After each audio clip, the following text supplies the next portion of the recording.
said, I am so excited and proud to welcome Reverend Joe. We are so grateful for you to join us tonight. So the floor is yours, my friend. Thank you. Thank you. Thank you for asking me. And my name is Joe. I'm an alcoholic.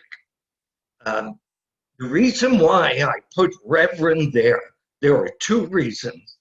One is that I use Zoom for other things other than AA. And two, I want everyone to know that this is a cunning, baffling disease. And no matter what profession, no matter what title, it strikes. Um, I will give you first, I was celebrated 10 years this past July 9th. And I'm a non-denominational minister. That means at the end of the world, I don't believe God's going to ask me what my religion is. I don't think he's going to say to me, so I will tell you my story of being a minister and the story of my drinking.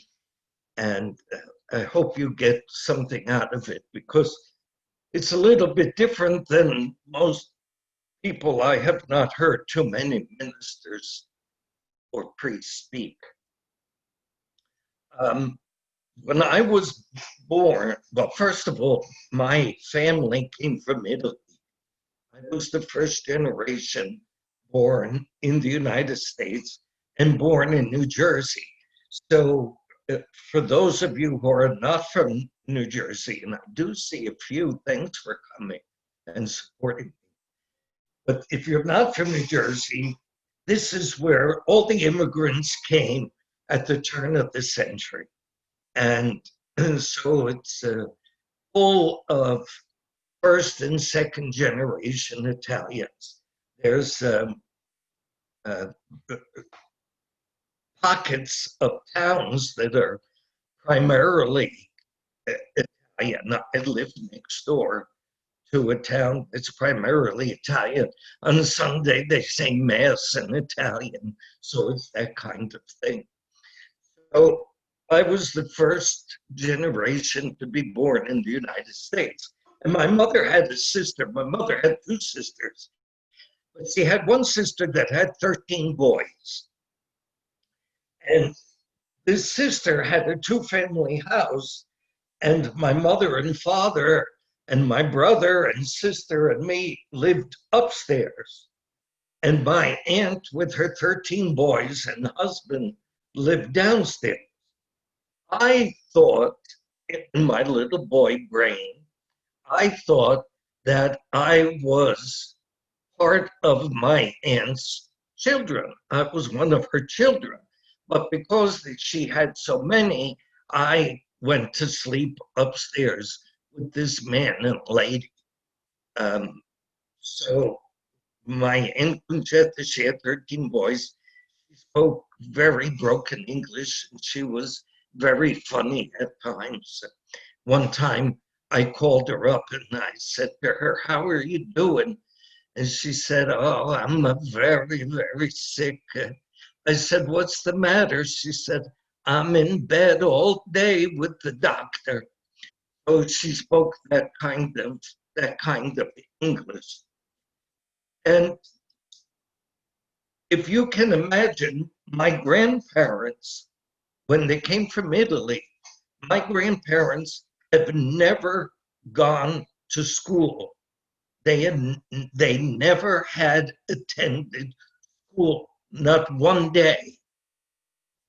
And when they came to the United States, my aunt had 13 boys, and one by one, they graduated college.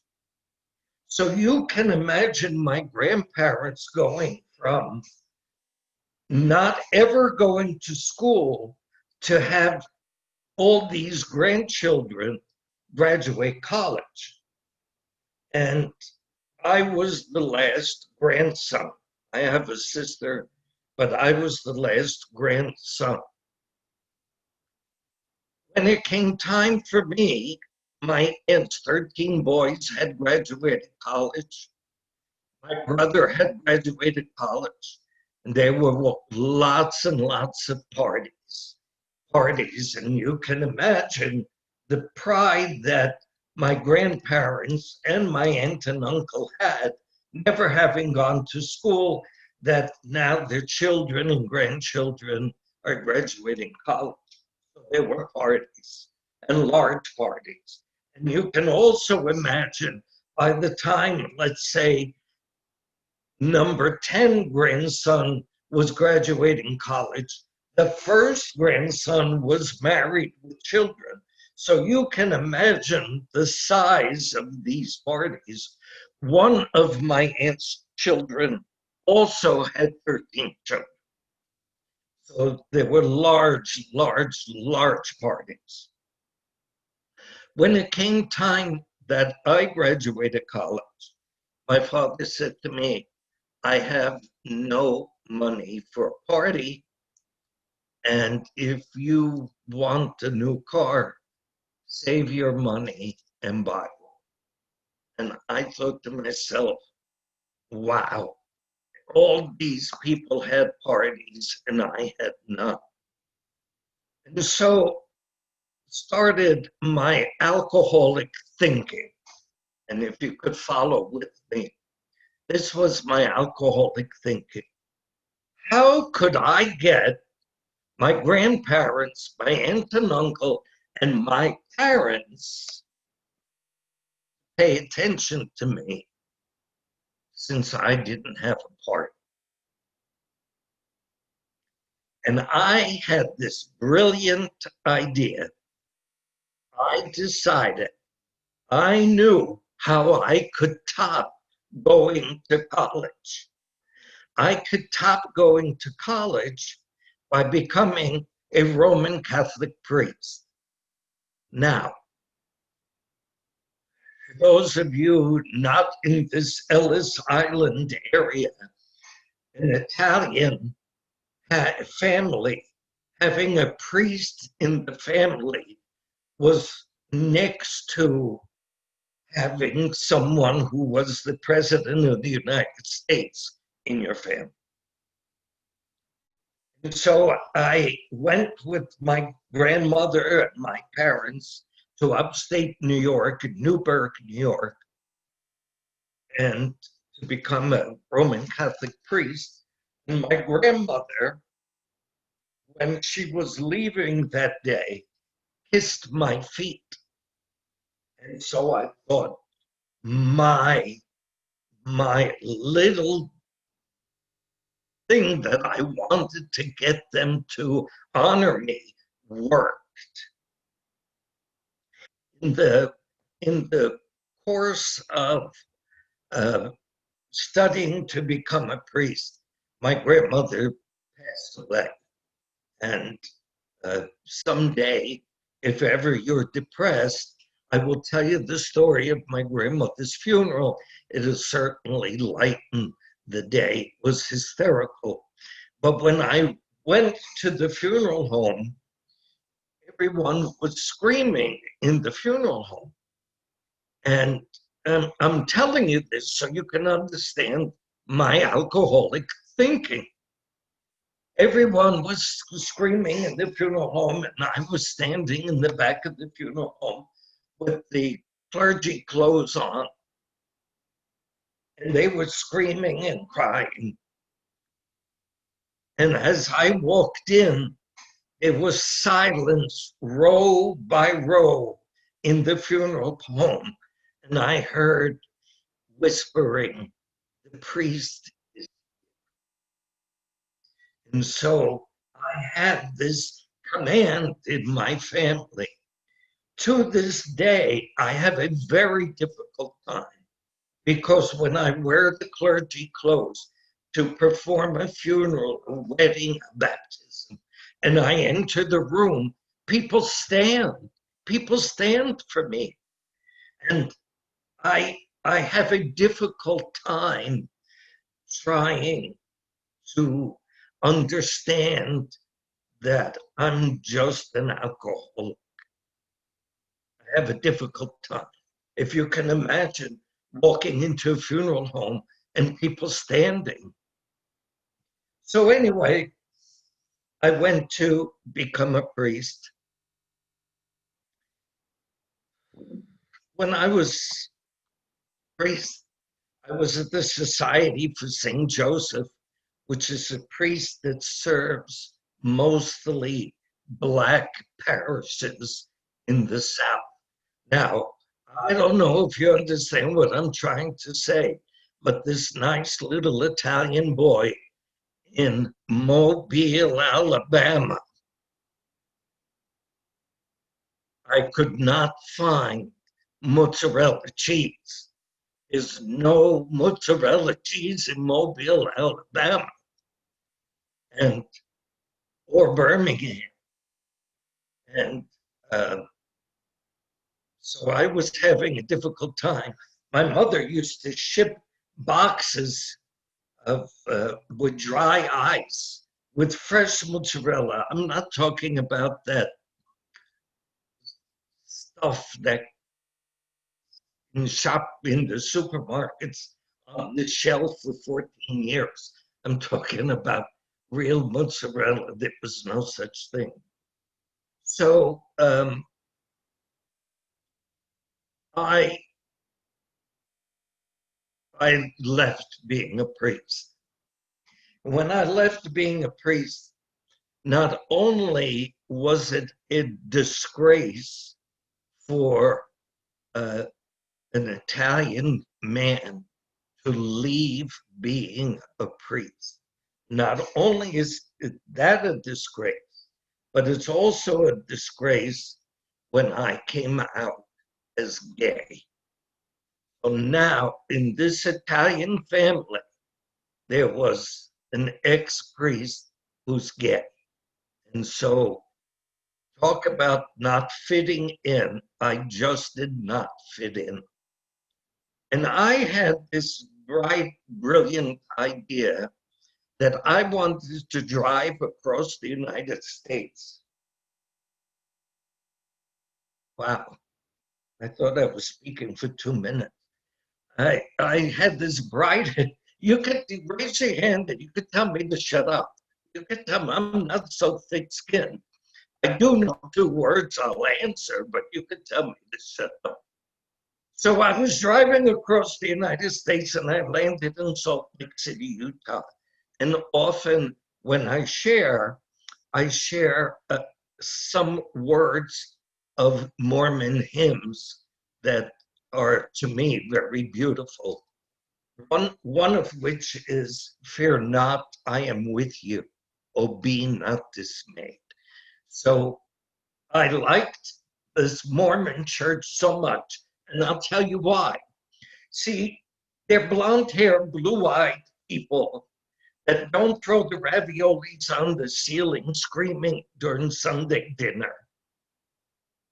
They're just very plain folk. So I decided to become a Mormon. It was probably a very radical thing, but I find when I'm emotionally upset, I do crazy things. So, needless to say, that didn't work out too good because the Mormons and being gay is an oxymoron.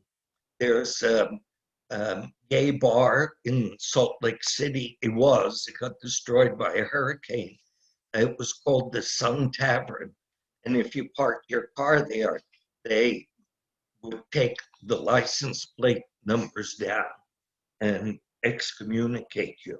I was excommunicated by the Mormon. So I came back to New Jersey, and I'll fast forward, and I started drinking pretty good.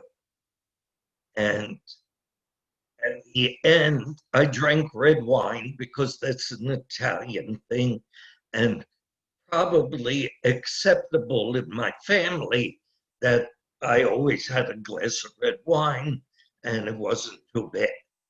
And at the end, I drank a gallon of red wine a day. On the weekends, 2 gallons in one day. Um, I had a 5 gallon water cooler in my kitchen filled with wine because I didn't want to keep opening bottles of wine. So I did that. And I drank a lot.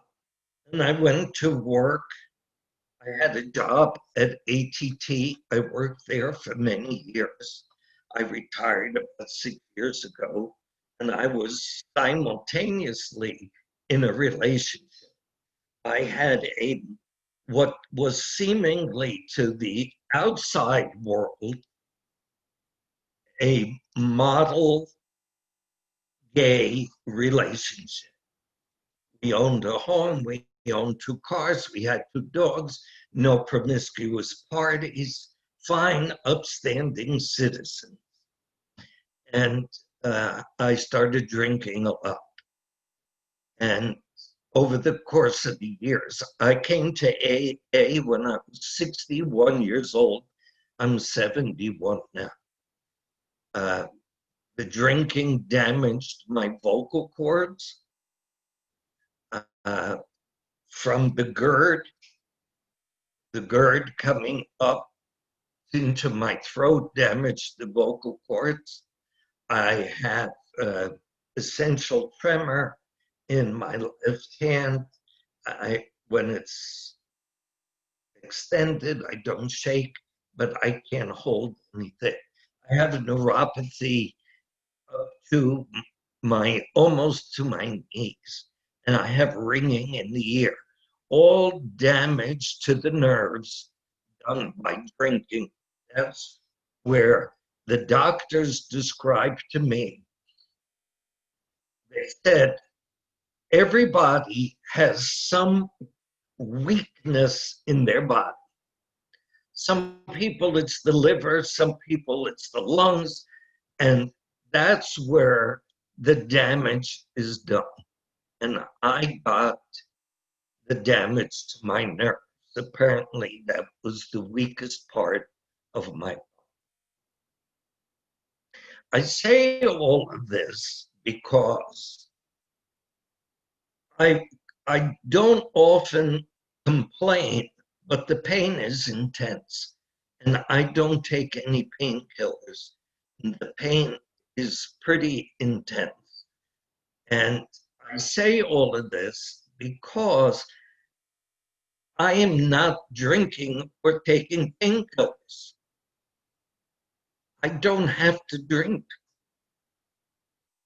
I must tell you this little story about my doctor and my first meeting, and then I'll finish. My doctor, when I came back to, I shouldn't say that, no. Over the period of time, I changed doctors, and this doctor was an ex-nun, ex-army doctor, lesbian. She didn't take any baloney. She didn't take me, wow, nothing. And so one day she said to me, so how much are you drinking now? I went every 3 months to check my liver. So I think she kind of knew. But she said to me, so how much are you drinking? I said, I'll have a couple of glasses of wine with dinner. She called me into her office and she slammed the door. And she said to me, God damn it, if you don't stop drinking, don't come here anymore. I have a waiting room full of patients, people that want to get better, and you're drinking yourself to death. You can only come back here if you have something signed that you went to an AA meeting. now get out. Well, I went to my car. I was shaking like a leaf. The doctor, she raised her voice. I was shaking like a leaf, and I went to an AA meeting, which was kind of funny because they were talking about having to do the steps and the big book. And after the meeting, some guy came up to me and he said to me, you really need to do the steps. And I said, I don't know what you mean, but the church here, the door is even with the sidewalk. There are no steps. I thought you had to do the steps like in a gym. You do up 3 times, down 3 times until the alcohol got out of your system.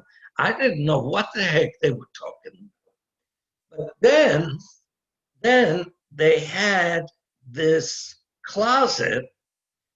It was in this newer church, and the door went from the ceiling to the floor. And the guy said to me, I'm going to get you a big book. And he opened this gigantic closet door. I said, how the heck big is this big book? I thought he was going to wheel out some big book thing. I didn't know, and I'd have to take a pledge and put my fingerprints and sign my name. I didn't know what they were saying.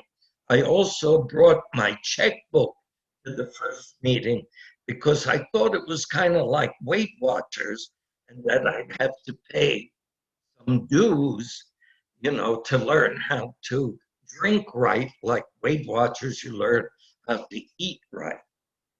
And so the big book story is I always chuckle when I think of the very first meeting I went to, because now we all know these acronyms and sayings, but the poor newcomer, they work the steps. That sounds like the gym to me, like going to the gym, working the steps. And I at the end of 30 days, I said, I'm not sticking around for this. This is not for me. This is for drunks, and man of my position doesn't belong with these low-life people. That's the arrogance that I have. I said, I'm only staying 30 days. Then I said, I'm only staying 60 days, only staying 60, then I'm out of here. Then I said, I'm going to stay for my 90-day coin. Might as well stay for my 90-day coin and have people applaud for me and tell me how great and keep on coming and pat me on the back and shine a spotlight on me. I was going to stay for my 90-day coin. And then this guy in the rooms said something to me. He said, you're a 90-day wonder. We won't be seeing you anymore. And I thought to myself, you son of a gun, I'll fix your wagon. And I stayed for my 1-year coin to show him. And then I'm going to wrap it up soon. After the 3rd year, I said to my sponsor, who's not my sponsor today, I said, I'm starting to feel flat. After the 1st year was very good, I'm starting to feel flat. And that was it, my 3rd year. And he said, what you're missing in your program is service.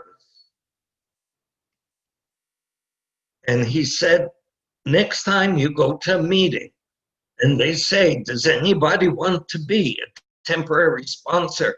You raise your hand. And I did. And there was this fellow who was sober maybe 3 days. And he was at this AA fundraiser for a roundup here in New Jersey. I don't know how they do in other parts, but there was a roundup in Asbury Park. They had sessions where you can go, big book sessions and stuff. It was a 3 or 4 day thing. And during the course of the year, they had fundraisers.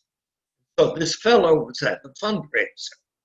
And he said to me, would you be my sponsor? And I panicked and I ran to my sponsor. I said, what do you do?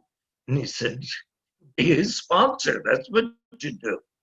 I said, I'm scared. He said, well, always remember this. I'm here as your sponsor. Don't worry, you'll do fine. Well, that fellow just this month celebrated 7 years. 7 years that fellow celebrated. And over the period of 10 years, I have found my greatest joy is in sponsoring people. That's where I get greatest joy. There are a couple of people here tonight who I've seen, as we all have seen people go through hard times and then somehow come through the storm. And what a joy that is to see. What a joy that is to watch.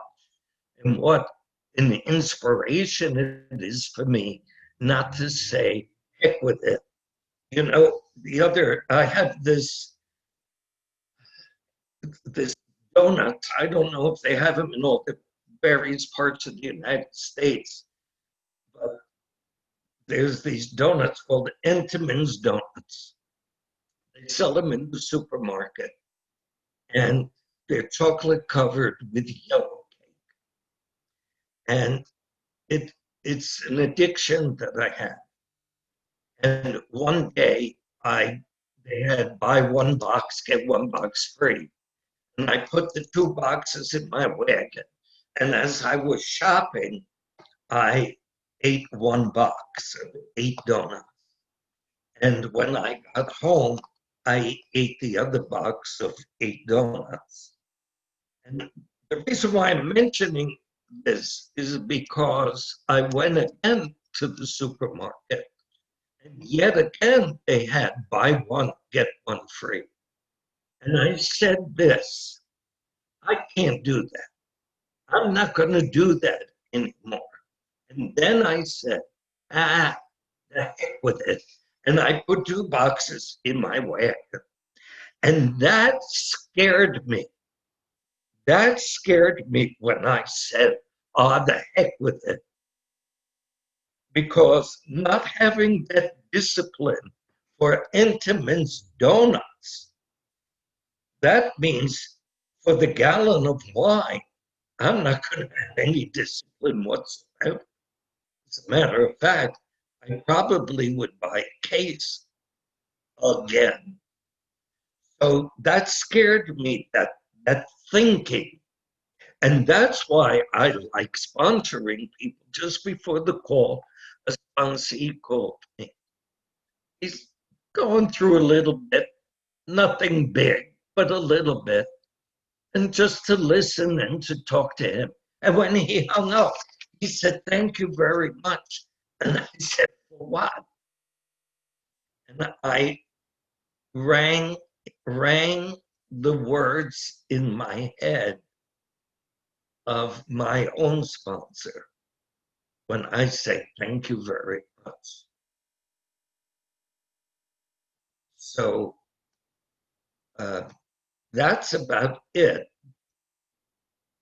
And I think I'll shut up now. Thank you so much, Reverend Joe. Wow. It's so, I love speaker nights because I learn so much about people that I had no idea about. So we will talk later about this whole Mobile thing because that's where I'm from. Small, small, small world. Hell, we're probably related.